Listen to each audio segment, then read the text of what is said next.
let me introduce you to the #1 film for next week, Harry Potter and the Deathly Hallows Part 1. Nostradamus has told us. Before we start, we got to address Harry Potter and the legacy that is, and the books and the films and all that sort of stuff, because that's what one must do in order to talk about these things properly. So Harry Potter is basically a good thing. I have no problem with Harry Potter. I think it is a good thing. It is a well-told story. It's essentially about characters and themes and all that stuff that literature should be about. Good thing, Harry Potter. Yes? I want that established right now. 2.5... Well, these are the films now I'm talking about, not the books. 2.5 hours of superfluous Hogwarts stuff happen, and then someone you like dies. Yes. That's basically the plot of 5 and 6, and frankly 7 as well, if you know, I'm not going to say who, but look, you know, that is not giving much away. People will die at some point, who they are. We're not we're not going to say it because we will get complaints, honestly. Well, we won't, but... no, people have already...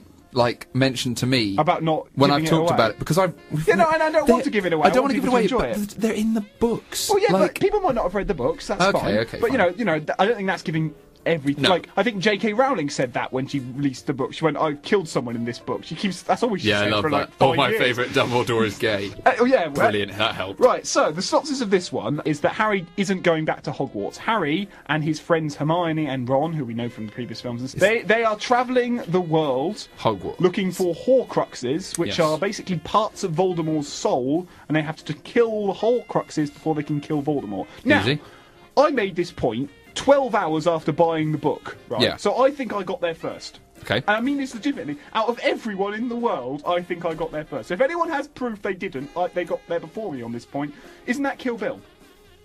Everyone's talking about all the film reviews I read. Everyone's going, oh, it's the same plot as Kill Bill. I made that point.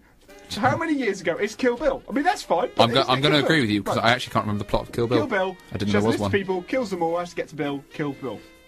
Okay. You know, it's Harry Potter, Kill Bill. Great, fine, I like Kill Bill, brilliant. So it freshens the franchise up, it stops all the, I've got to go back to Hogwarts, they've got to get on the train, they've got to... And it is tense. I will say this, there is a genuine threat and menace throughout the film that are, you know, your heart pumps from the beginning and it doesn't stop pumping towards the end. I was more tense in this than I was watching that zombie film that's not zombie, Cannibals, that I was watching last week, that was actually quite boring. Cannibal Holocaust. It was called Cannibal Holocaust. No, let's not invoke a classic. I shot myself. Factory accident sex. It is tense, the story is engaging, and it is well shot, well told, well directed. Do you want to hear a clip? Yes, I'd love to hear a clip. Let's play a clip of Harry Potter and the Deathly Hallows Part 2. I'll tell you in a minute. Maybe you could tell me now.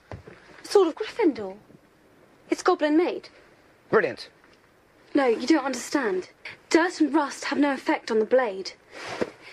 It only takes in that which makes it stronger. Okay. Harry, you already destroyed one Horcrux, right? Tom Riddle's diary in the Chamber of Secrets. With a basilisk fang? If you tell me you've got one of those in that bloody beaded bag of yours. Don't you see? In the Chamber of Secrets, you stabbed the basilisk with the Sword of Gryffindor. Its blade is impregnated with basilisk venom. It only takes in that which makes it stronger. Exactly, which is why... It can destroy Horcruxes. That's why Dumbledore left it to you in his will. You are brilliant, Hermione. Truly. Actually, I'm highly logical, which allows me to look past extraneous detail and perceive clearly that which others overlook. Yeah. Right. Now, is it just me, or can they not act? Like, can they not act? Can they really not act? Can they really, really, really not act? That was a very Basil exposition. They're all like that. Do you know Harry Potter, well, what's his name? Daniel Radcliffe. His performance is one note, and it's this. He grunts a lot. He goes...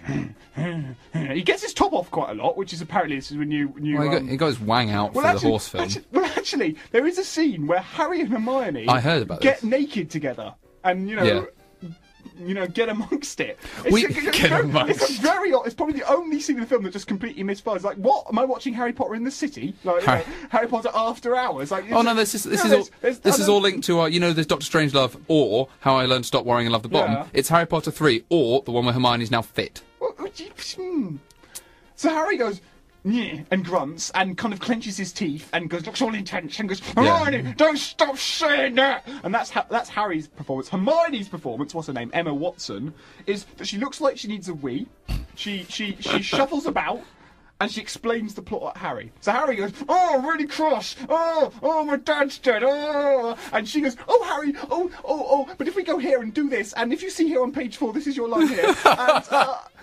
And I can't stand Meanwhile, that. Ron hanging around the background going, "Bloody hell!" I've thought this, and I say this, like people go on that these people can act. I think what you need to do is look at people like the guy who plays Ron Weasley, Rupert Grint. Yes. That guy can act. Can he?